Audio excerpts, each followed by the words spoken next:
순종이 확산되는 일은 정말 필요해요. 모든 성도는 하나님 말씀에 순종해야 합니다. 하나님 말씀을 순종하는 일에 열외되는 사람은 아무도 없습니다. 그리고 없어야 합니다. 그렇기 때문에 속으로라도 나는 이제 순종하는 데서 열외다. 난 이제 순종하지 않아도 된다.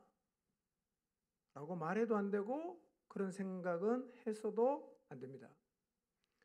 여러분, 하나님 말씀에 순종하는 것은 나이가 많고 적음과 상관이 없고 남자 여자가 상관이 없고 학력과 경제력도 상관이 없고 예수님을 믿은 연수도 상관이 없습니다.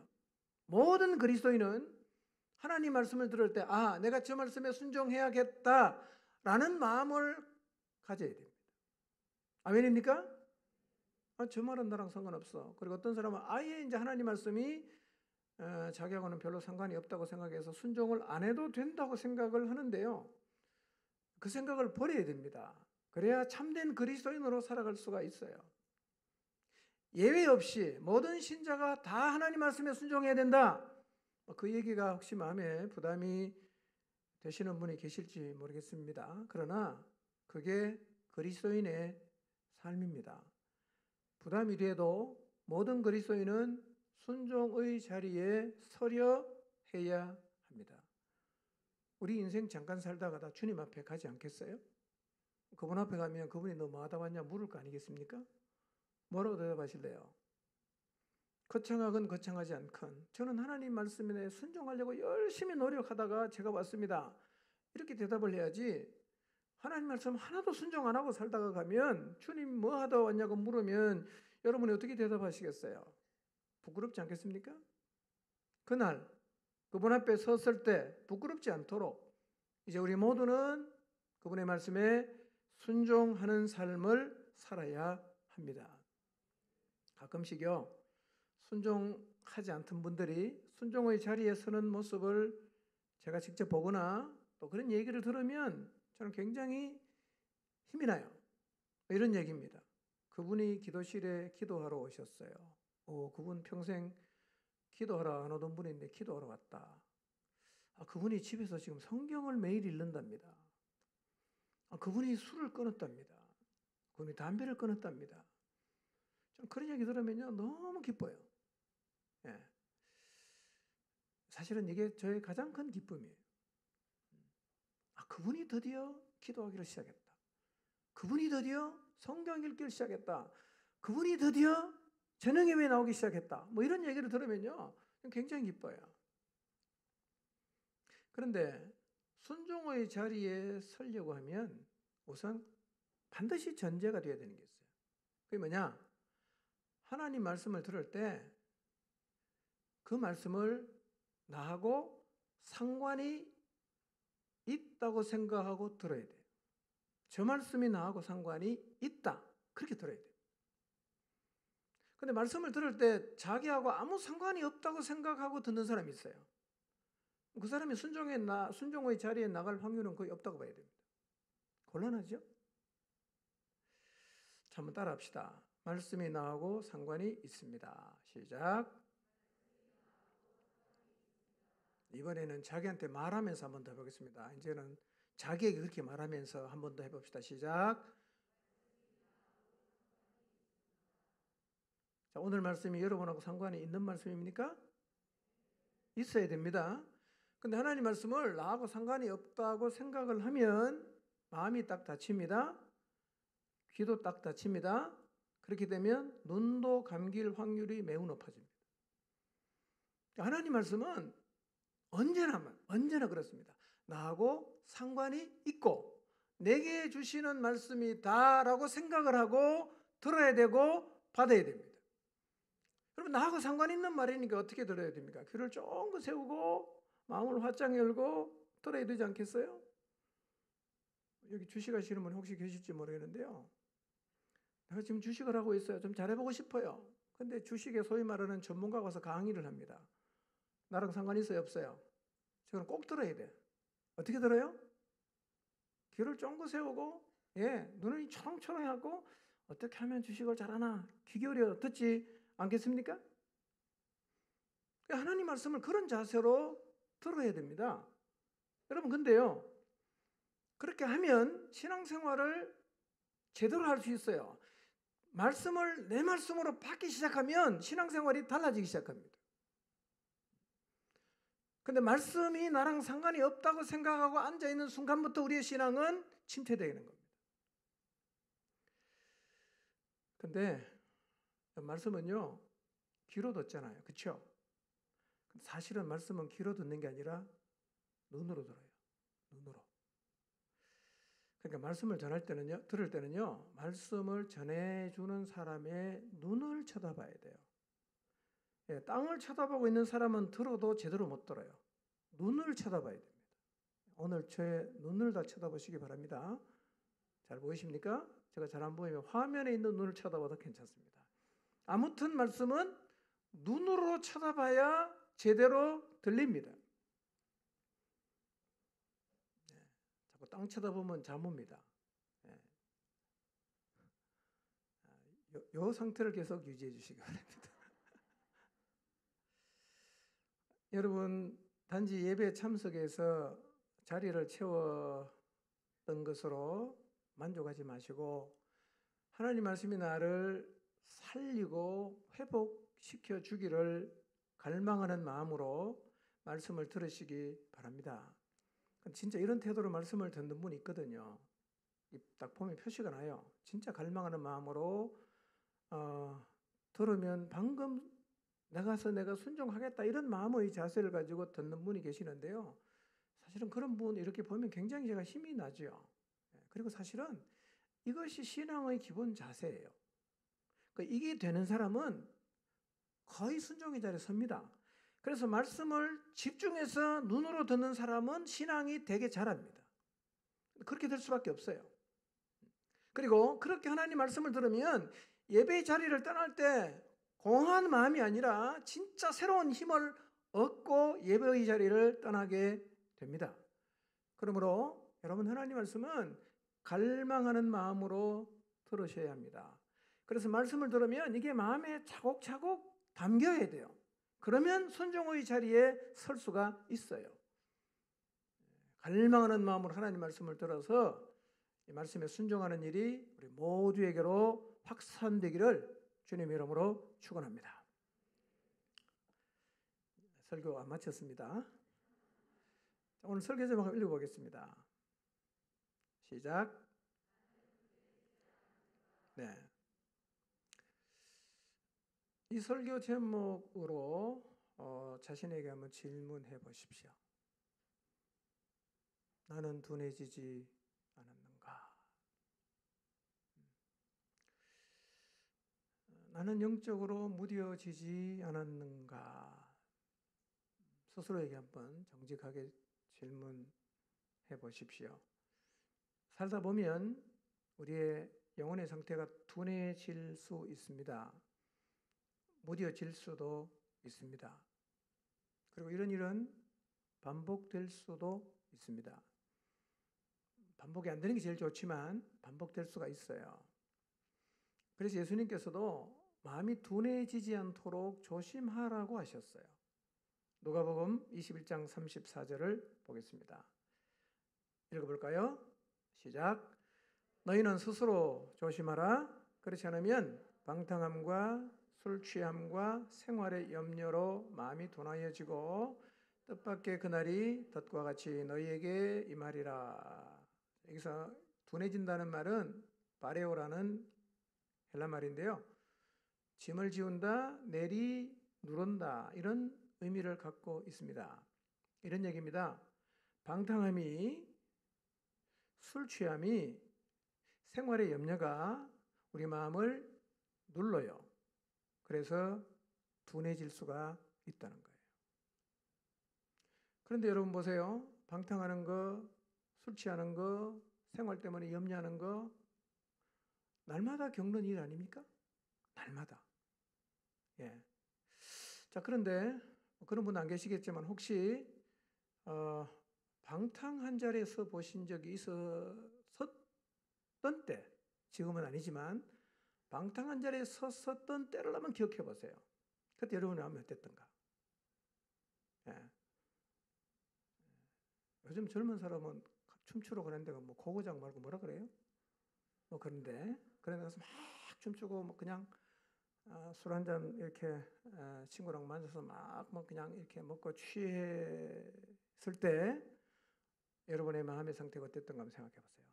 아주 민감해서 하나님 말씀하시면 네!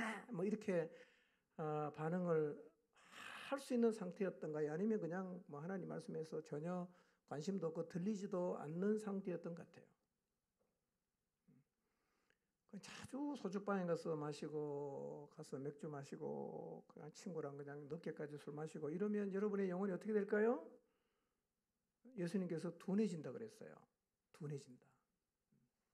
그다음 생활의 염려는 어떻습니까? 계속 걱정하고 염려하면 돈 걱정하고 뭐 다 걱정하다 보면 이 마음이 자꾸 둔해지는 거예요. 둔해지면 어떻게 됩니까? 그럼 성경이 이렇게 말하잖아요. 뜻밖의 그날이 덫과 같이 너희에게 임한다. 무슨 얘기입니까? 덫에 누가 걸립니까? 여러분 어떤 동물도 내가 지금 5분 뒤에 덫에 걸린다라고 예측하고 덫에 걸리진 않죠? 갑자기 걸리는 거예요. 그러니까 주님 앞에 서는 날이 갑자기 들이닥친다는 거예요. 갑자기. 그러니까 생활의 현장에서 술 취함, 방탕함, 생활의 염려 때문에 우리의 마음이 놀리지 않도록 예수님께서 어떻게 하라고 말씀하십니까? 조심해라. 조심해라. 여러분 조심하지 않으면 우리는 마음이 자꾸 둔해져요. 둔해지면 하나님이 말씀하실 때 반응을 못한단 말이에요. 술잔 기울이는 거 하는 게 좋을까요? 안 하는 게 좋을까요? 네. 방탕하는 거 하는 게 좋을까요? 안 하는 게 좋을까요? 안 하는 게 안 해야 되겠죠. 염려는요? 예. 그런 거 하면 우리 마음이 둔해져요. 그러니까 날마다의 현장에서 우리의 마음이 둔해지지 않도록 조심을 해야 됩니다. 방탕한 자리에 가지 않기로 결심하시기를 바랍니다. 친구랑 만나서 술 마시는 거 안 하기로 결심하시기 바랍니다. 지난 주간의 일을 제가 다 알고 있습니다. 생활의 염려로 마음이 둔해지지 않도록 결심하시기를 바랍니다. 둔해지면 문제가 심각해집니다. 왜 둔해지지 말라고 예수님께서 말씀하시느냐 하면 둔해진 결과가 우리가 생각하는 것 훨씬 이상으로 우리의 신앙생활을 무너뜨리기 때문에 그렇습니다. 자, 예수님의 제자들도 마음이 둔해진 적이 있었어요. 자, 마가복음 6장 52절을 보겠습니다. 읽겠습니다. 시작. 이는 그들이 그 떡 떼시던 일을 깨닫지 못하고 도리어 그 마음이 둔하여졌음이로라 그랬어요.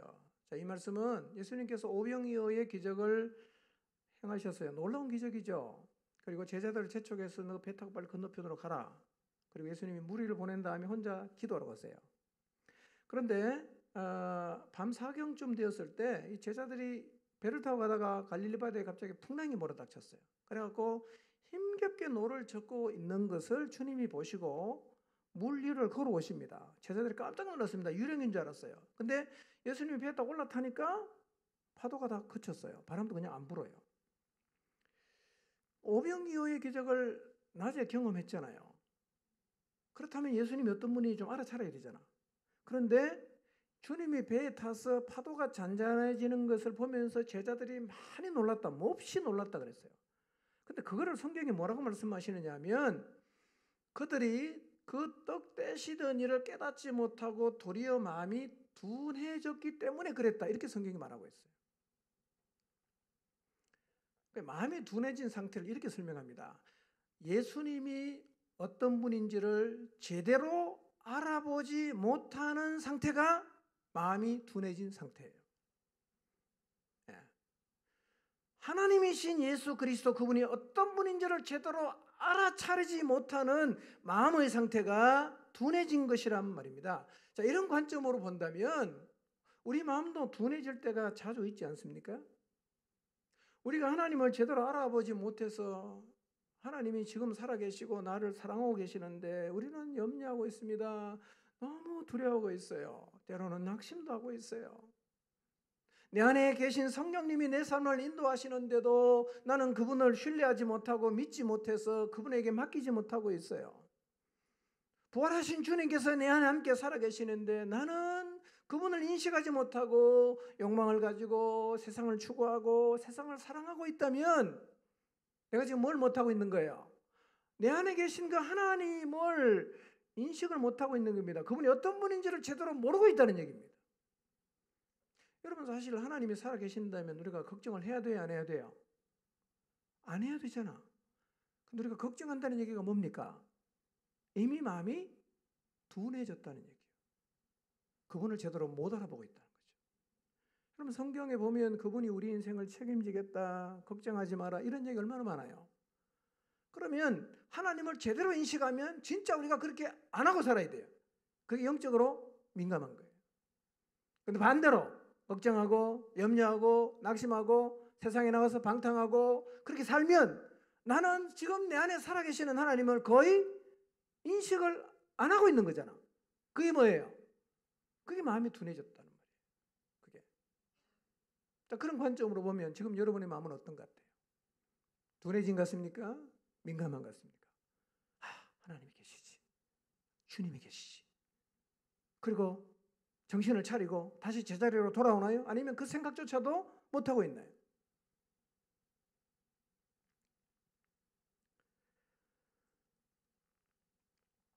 우리가요, 일시적으로 둔해질 수 있습니다. 그럴 확률은 꽤 높다고 봐야 돼요.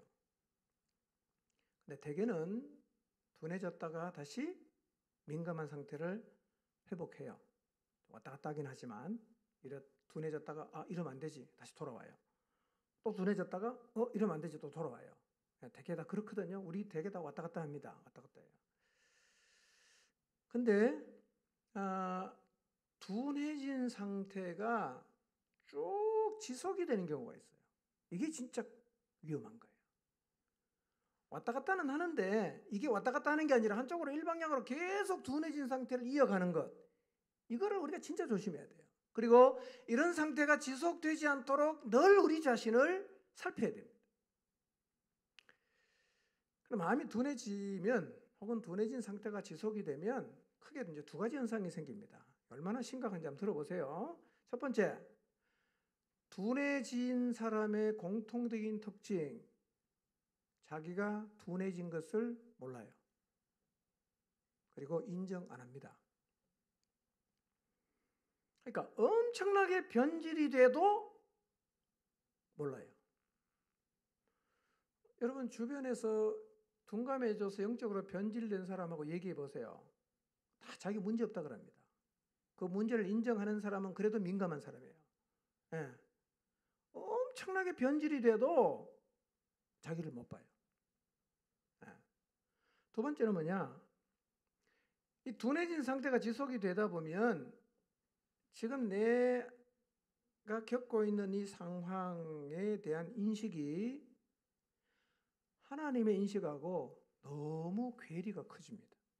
진짜 하늘만큼 땅만큼 상황 인식에 대한 괴리가 커져요.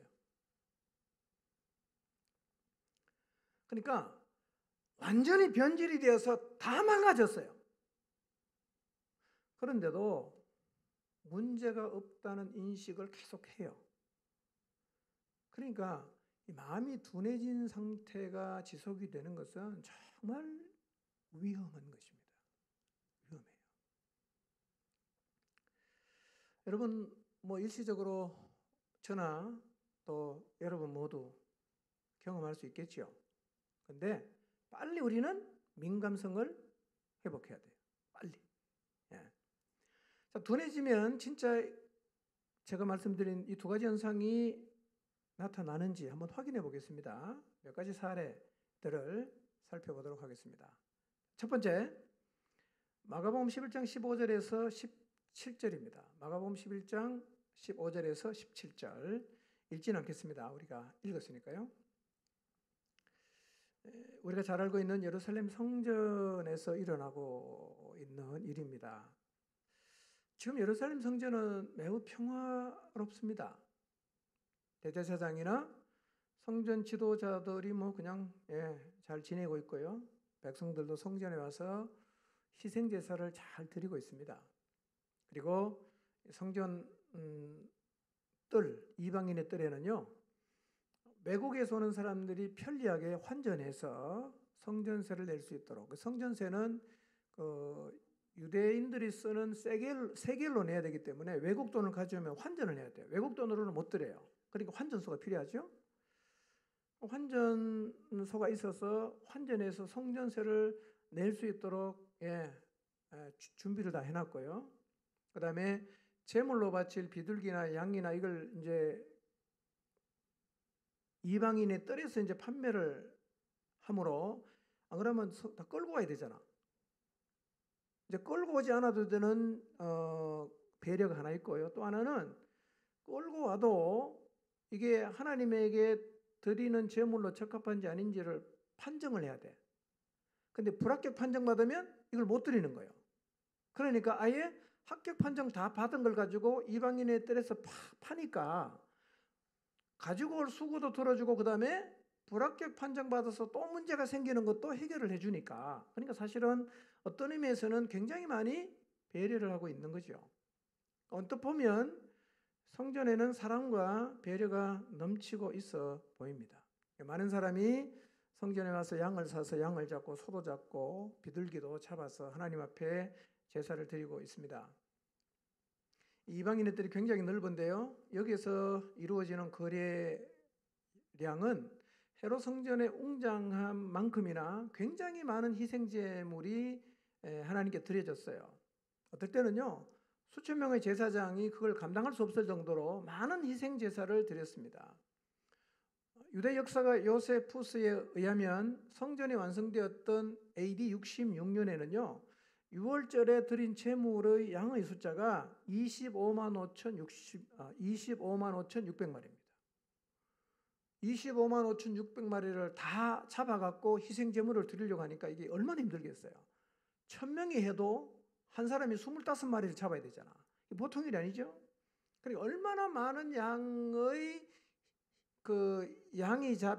양을 잡아서 희생제사를 드렸는지 우리가 대충 짐작을 할 수 있어요. 자, 이렇게 많은 사람이 성전에 와서 희생제사를 드리고 만족하면서 돌아갑니다. 대제사장이나 성전 지도자들도 별 문제가 없이 잘 지나고 있습니다. 그러니까 겉으로 보기에는 예루살렘 성전은 문제없이 모든 것이 잘 돌아가고 있습니다. 적어도 예수님이 오시기 전까지는 아무런 문제가 없었어요. 그런데 성전의 주인이 되시는 예수님이 오시고는 상황이 완전히 달라졌어요. 예수님은 성전의 주인이시잖아요. 오시더니만 제사장이나 제사를 드리러 온 사람이 전혀 느끼지 못했던 문제들을 보시는데, 주님이 보시는 성전은 문제가 너무나 심각했어요. 너무나 심각했어요. 그래서 예수님은 너무나 심각한 문제를 안고 있는 이 성전을 정화시키기 위해서 굉장히 과격하게 행동을 하셨어요. 어떻게 행동하셨어요? 성전 안에서 매매하는 사람을 다 쫓아버렸습니다. 그 다음에 돈 바꾸는 사람들, 비둘기 파는 사람이 의자를 다 뒤집어 엎었다. 굉장히 과격하지 않습니까? 거의 이건 조폭 수준 아니겠어요? 그리고 물건을 가지고 성전을 가로질러 가는 것도 허락을 안 했어요. 이게 무슨 말이냐면 성전을 가로질러 다니는 것을 허락하지 않았다는 말은 예루살렘 성에서 감람산으로 가려고 하면 성전 경내를 지나가면 이게 지름길이야, 이게. 그러니까 둘러가면 머니까 이렇게 하고 질러가는 거예요. 자, 우리 창포동 주민들이 이제 마장지에 걷는 운동하러 오면 교회 앞에까지 와서 옆으로 가야 되잖아요. 지름길이 있거든요. 어디냐면 5주차장이에요. 거리로 들어와서 4주차장으로 넘어가서 가면 훨씬 가까워요. 그런데 그 질러가는 사람을 보면 좀 이해가 안 되는 게 있어요. 왜냐하면 어차피 걸으려고 나왔는데 굳이 그렇게 질러갈 이유가 있는가? 뭐 그런 생각이 드는데 하여튼 그 5주차장으로 굉장히 많은 사람이 다녀요. 그렇게 질러가면 가까우니까 사람들이 자꾸 성경 경례를 지름길로 이용을 했어요. 그러니까 주님이 그걸 못하게 하는 거예요. 왜냐하면 성전을 그렇게 가깝게 질러가는 지름길로 이용하는 것은 탈무드에서 금지를 하고 있고, 또 유대인들이 성전을 지름길로 사용하거나 성전에 침 뱉는 것을 허락하지 않는 철저한 금령을 다 가지고 있어요. 근데 지금 이게 완전히 다 무너졌어요. 그러니까 예수님의 눈에는 그 성전이 차마 그냥 두고 볼 수 없을 정도로 심각하게 변질이 됐다는 거예요. 그래서 다 엎어버린 겁니다. 예수님이 그 성전 상황을 이렇게 딱 요약을 합니다. 내 집은 만민이 기도하는 집이라 칭함을 받아야 되는데 너희는 뭘로 만들었다? 강도의 소굴로 만들었다. 기도하는 집인데 강도의 소굴이 됐다. 심각하게 변질된 거죠. 근데 영적으로 둔감한 상태가 지속된 성전의 지도자인 대제사장들은 이걸 전혀 못 봤는데 앞에서 말씀드린 두 가지가 극명하게 드러나요. 첫째 뭐냐?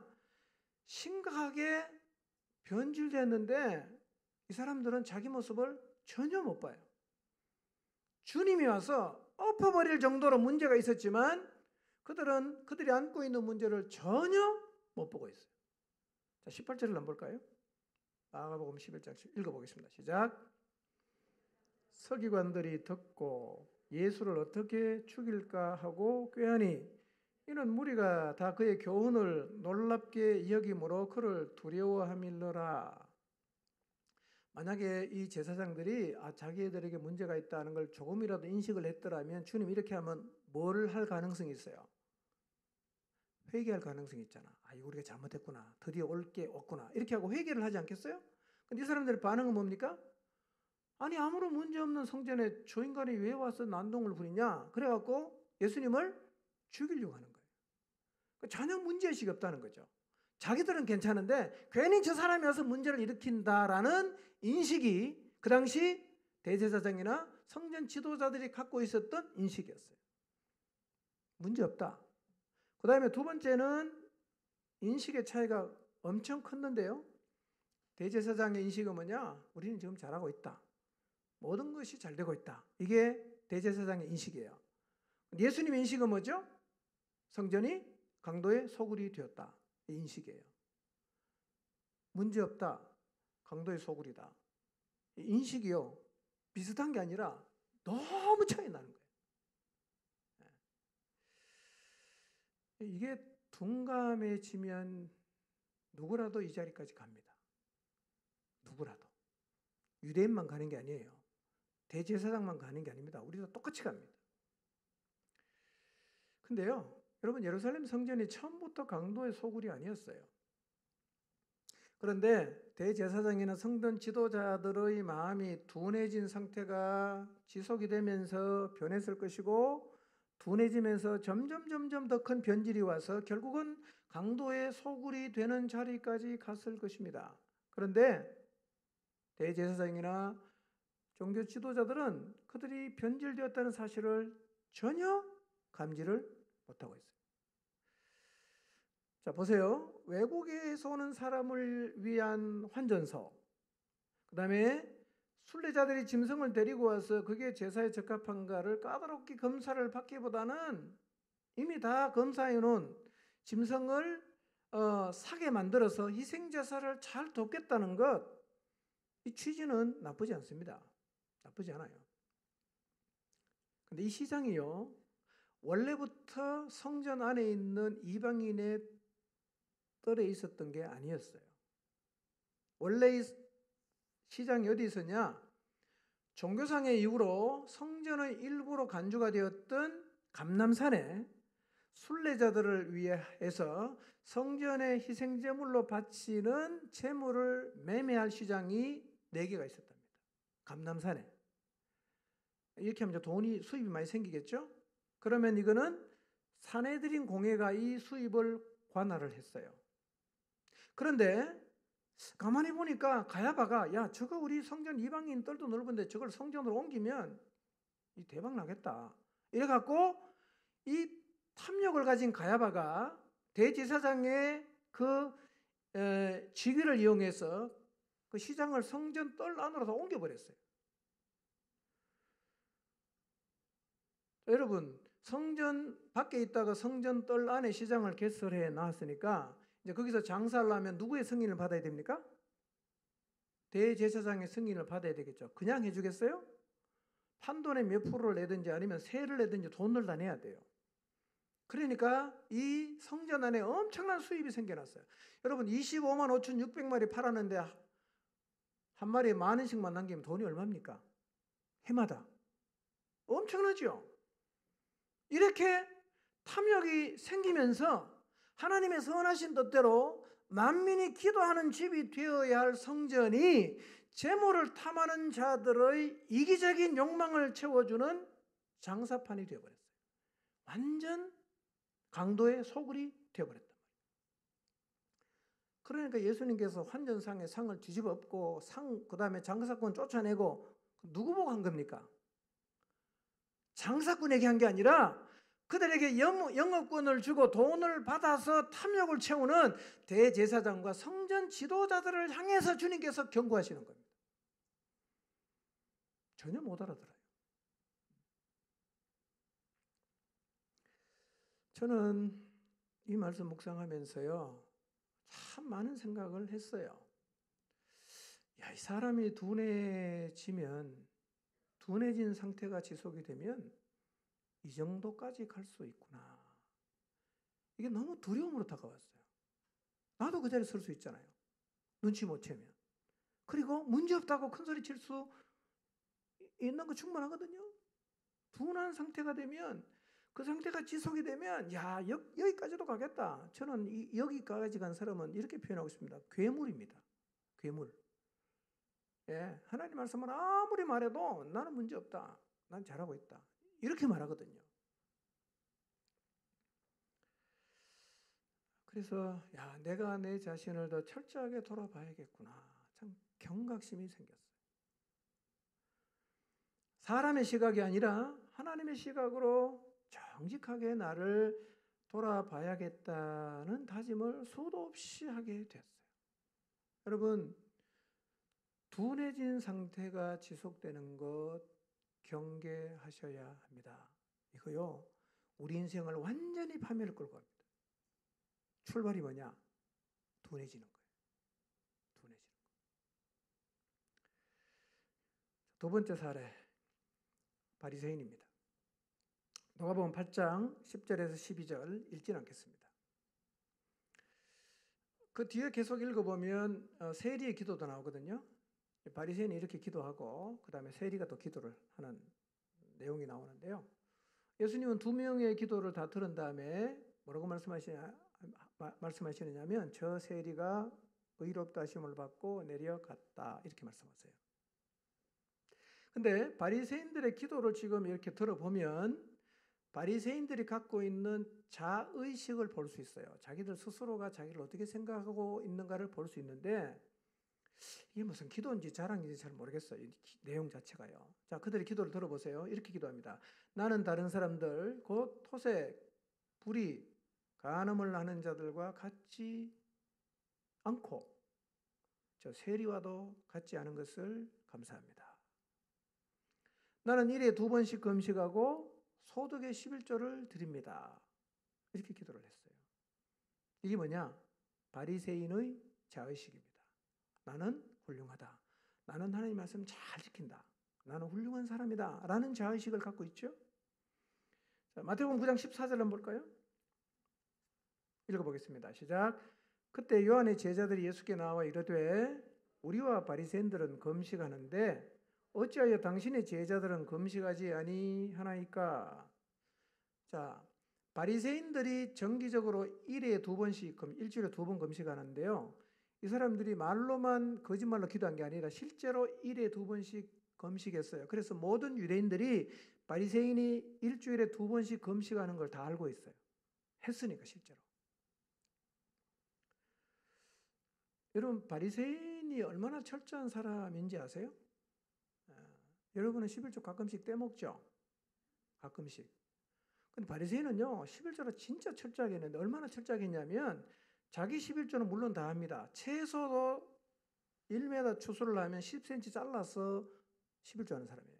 여러분 채소 수확해서 잘라서 11조 해본 적 있습니까? 없죠. 바리새인은 우리가 보면 기겁을 할 정도로 철저한 사람이에요. 그럼 물건을 사러 갔는데 물건을 샀어요. 근데 저 사람이 11조 안 할 것 같아. 그래갖고 물건 판 사람의 11조까지 같이 하는 사람이 바리새인이에요. 여러분 침대 하나 샀는데 저 사람이 11조 안 할 것 같기 때문에 그 이문을 계산해서 혹시 11조 해보신 적 있습니까? 없죠. 이 정도로 철저하게 하니까 바리새인들의 자의식은 자기들은 진짜 훌륭한 사람이라는 자의식을 갖고 있었단 말이에요. 그런데 예수님이 바라보시는 바리새인은 바리새인들 스스로가 생각하는 것하고는 너무나 달랐어요. 너무나 달랐어요. 자, 마태복음 23장 13절, 15절, 23절에서 25절, 27절인데요. 읽지는 않겠습니다. 자, 예수님이 바라보신 바리새인, 예수님이 바리새인을 신랄하게 거의 저주 비슷하게 책망해요. 그런데 이 모든 말씀의 맨 앞에 똑같은 말을 계속 수식하는데 뭐냐? 화 있을진저 외식하는 바리새인들이여 라는 말을 한 번만 하는 게 아니라 이야기를 꺼낼 때마다 얘기를 반복합니다. 화 있을진저 외식하는 바리새인들이여. 이거를 계속 반복합니다. 그러니까 주님이 보실 때 바리새인은 너무너무 형편없다는 얘기입니다. 본인은 어떻게 생각합니까? 아주 신앙이 훌륭하다고 생각해요. 자, 예수님 바리새인은 어떻게 책망합니까? 너희들은 천국 문을 닫고 너희도 안 들어가고 남도 못 들어게 하고 있다. 너희는 교인 한 사람을 얻으려고 바다와 육지를 두루 다니다가 한 명이 딱 생기면 니네보다 배나 더 지옥 자식이 되게 한다. 너희는 11조는 잘 드리고 있지만 더 중요한 정의와 긍휼과 믿음은 버렸다. 너희는 겉은 깨끗하게 하지만 안에는 탐욕과 방탕이 가득하다. 너희는 안에는 시체가 썩는 냄새가 나지만 껍데기만 회를 칠해 놓은 무덤과 같다. 이렇게 얘기했어요. 뭘 보시는 겁니까? 주님은 내면을 보시는 거예요.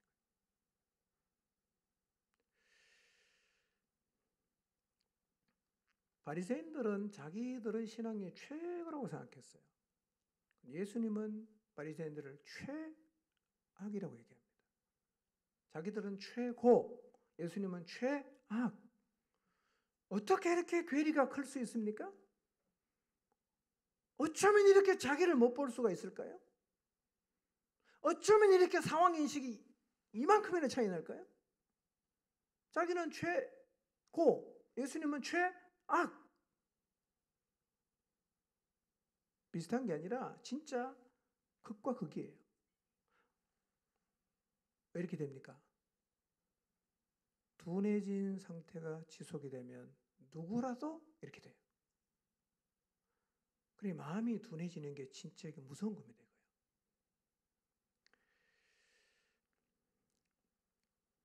이 말씀을 들으시면 혹시 떠오르는 사람이 있을지 모르겠어요. 근데 다른 사람 떠올리지 마시고 자기를 떠올리셔야 됩니다. 다른 사람 떠올리지 마시고 자기를 떠올리셔야 돼요. 그럼 나는 지금 어떻게 살고 있을까? 하나님이 나를 보시면 뭐라고 평가를 하실까? 나도 혹시 지금 바리새인처럼 너무나 문제가 많은데 아무런 문제가 없다고 큰소리치며 살고 있는 것은 아닐까? 너무나 엉터리같이 신앙생활하면서도 신앙생활을 최고 잘하고 있다라고 주장하고 있지는 않을까? 하나님 앞에서 돌아봐야 합니다. 정직하게 내면을 봐야 돼요. 예. 남 보지 마시고 자기를 보십시오. 자기를. 누구라도 이 자리에 다 갈 수 있어요. 저도 갈 수 있고 여러분도 갈 수 있어요. 세 번째, 마지막입니다. 라오디게아 교회입니다. 교회도 이럴 수가 있습니다. 예루살렘 성전만 이렇게 된 게 아니라 교회도 이럴 수가 있어요. 요한계시록 3장 14절에서 23절인데요. 두 가지 관점이 있어요. 성령이 보시는 라오디게아 교회의 관점이 있어요. 그 다음에 라오디게아 교회 교인들 자신이 스스로 바라본 모습이 있어요. 자의식이 있고 성령이 보시는 관점이 있는데, 자, 라오디게아 교인들은 자기를 어떻게 보고 있는가? 자, 17절을 한번 보겠습니다. 17절만 좀 띄워주실래요? 자, 읽어보겠습니다. 시작. 내가 말하기를 나는 부자라 부유하여 부족한 것이 없다. 이거예요. 라오디게아 교인의 자의식이 뭡니까? 우리는 부자다, 부유하여 부족한 것이 없다. 실제로 라오디게아 교인은 돈이 많았어요. 교회 돈 많다고 문제 없다고 말할 수는 없습니다. 교회 돈 많다고 하나님이 축복했다고 말할 수 없어요. 라오디게아 교인은 돈이 많으니까 우리 보통 돈이 많으면 문제가 없다고 생각하지 않습니까? 그래서 라오디게아 교인들은 자기들 스스로를 우리 부자다, 부유하니까 우리는 부족한 게 없다, 이렇게 자기들 스스로를 생각했어요. 자, 그런데 성령께서는 어떻게 보셨는가? 자, 15절부터 한번 보겠습니다. 15절부터 17절까지 읽어보겠습니다. 시작. 라오디게아 15절 시작. 내가 내 행위를 아노니 내가 차지도 아니하고 뜨겁지도 아니하도다. 내가 차든지 뜨겁든지 하기를 원하노라. 내가 이같이 미지근하여 뜨겁지도 아니하고 차지도 아니하니 내 입에서 너를 토하여 버리리라. 내가 말하기를 나는 부자라 부유하여 부족한 것이 없다 하나 내 곤고한 것과 가련한 것과 가난한 것과 눈먼 것과 벌거벗은 것을 알지 못하는도다. 자, 라오디게아 교인들의 자의식과 성령이 보시는 관점이 비슷합니까? 하늘과 땅 차이입니까? 엄청 차이 나죠? 경험해 보세요. 둔한 사람은 똑같습니다. 문제없다고 말합니다. 여러분도 둔해지면 똑같이 말합니다. 이 정도면 됐지. 어쩌란 말이야. 다 이렇게 말합니다. 그럼 민감한 사람은 회개합니다. 여러분, 성령께서 보시는 라오디게아, 내가 내 행위를 안다. 내가 너를 보니까 니네는 차지도 않고 뜨겁지도 않다. 토하고 싶다. 토하고 싶다. 그러고 말씀합니다. 17절에. 너무 곤고하다. 가련하다. 가난하다. 눈 멀었다. 벌거벗었다. 최악 아닙니까? 이런 모습을 갖고도 자기들의 자의식이 뭐냐? 우리는 부자다, 부유하다, 아무것도 부족한 것이 없다라고 주장하고 있단 말이에요.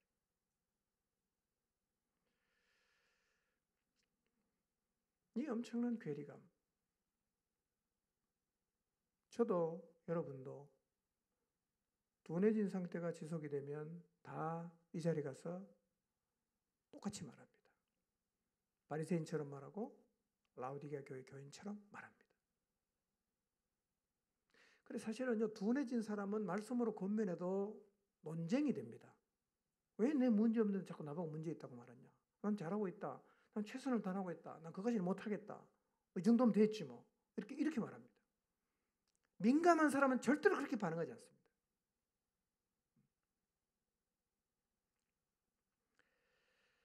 여러분, 교회의 지도자가 둔감해지면 우리 교회도 라오디게아 교회처럼 될 수가 있겠죠?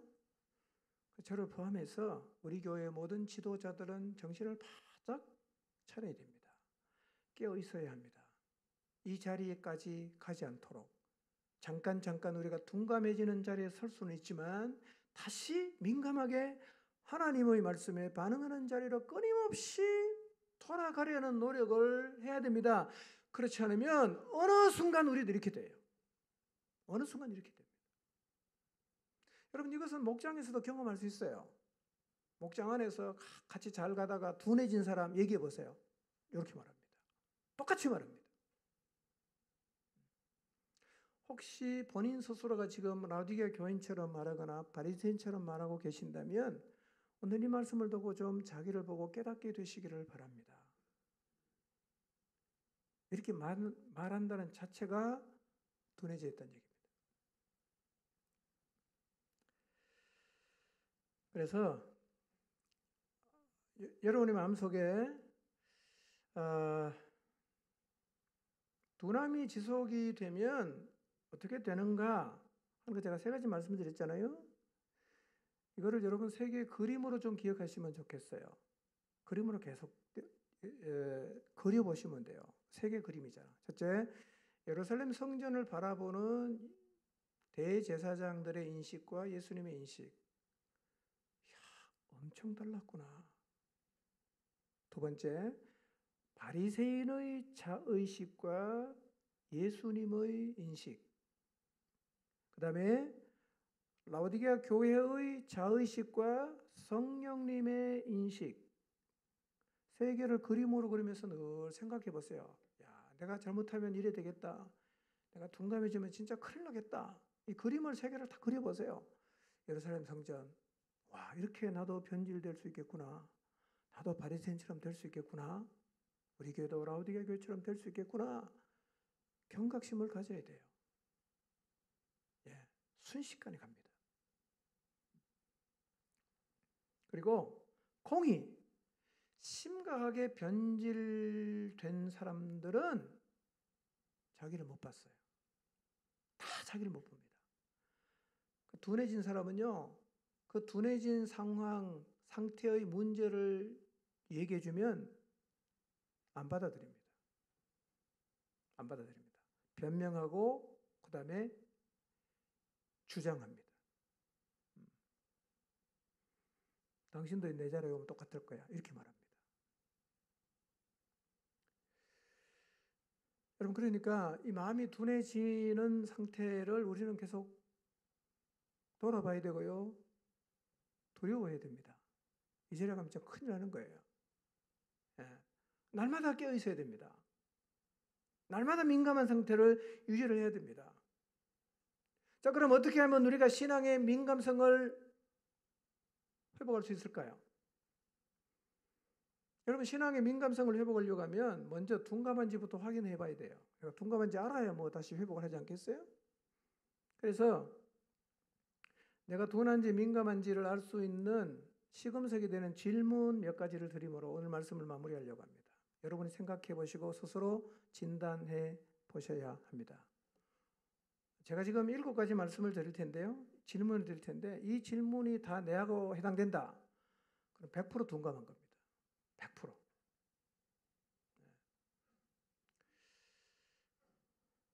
근데 하나가 해당되면 거의 7가지 다 해당될 가능성이 높아요. 자, 한번 질문해 보겠습니다. 여러분 자신에게 좀 많이 질문하시고 한 주간 내내 좀 생각해 보시면 좋겠어요. 첫째, 나의 삶에서 회개가 사라졌나? 회개가 있나? 돌아보세요. 동감해진 사람은 절대로 회개 안 합니다. 변명합니다. 나 지금 내 삶에 회개가 있는가? 돌아보셔야 돼요.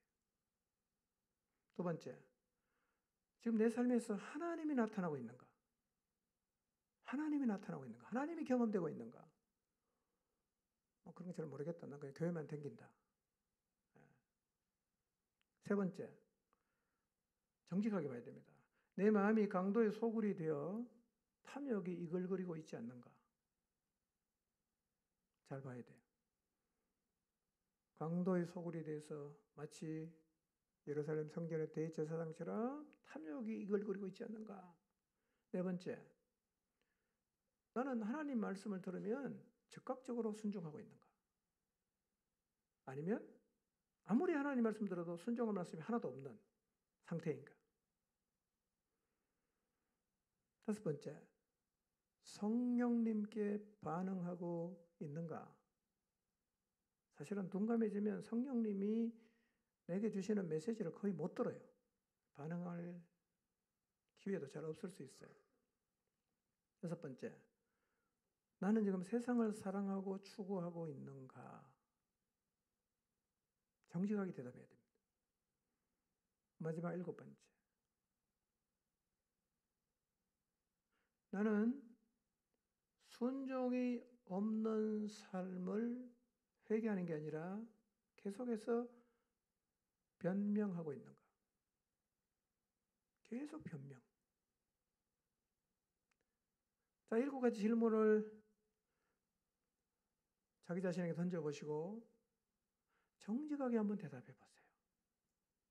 해당되는 게 많다. 아니면 7가지 다 해당된다. 100% 지금 내 마음이 둔감해 있습니다. 둔감해 있으면 그 상태가 유지가 되면 오늘 말씀드린 3개의 코스로 다가게 되어 있어요. 그러면 괴물이 됩니다. 누구 말도 안 들어요. 자기 마음대로 합니다.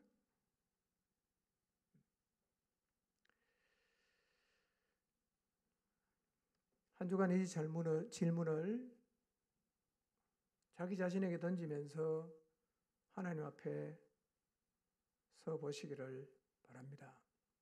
하나님, 제 모습이 잘 안 보입니다. 저의 모습 좀 보여주십시오. 그리고 제 삶에서 진정한 회개가 시작되게 해주십시오. 라고 기도하시기를 바랍니다. 우리 영혼을, 우리 인생을 파멸로 끌고 가는 둔감함의 자리를 박차고 일어나서 다시 하나님 말씀에 아주 민감하게 순종하는 그 민감성을 회복하기를 사모하십시오. 그래서 하나님이 말씀하시면 그 말씀에 그대로 내가 순종해서 하나님 말씀이 다시금 내 삶에서 구현되는 민감함의 자리에 서게 되시기를 주님의 이름으로 축원합니다.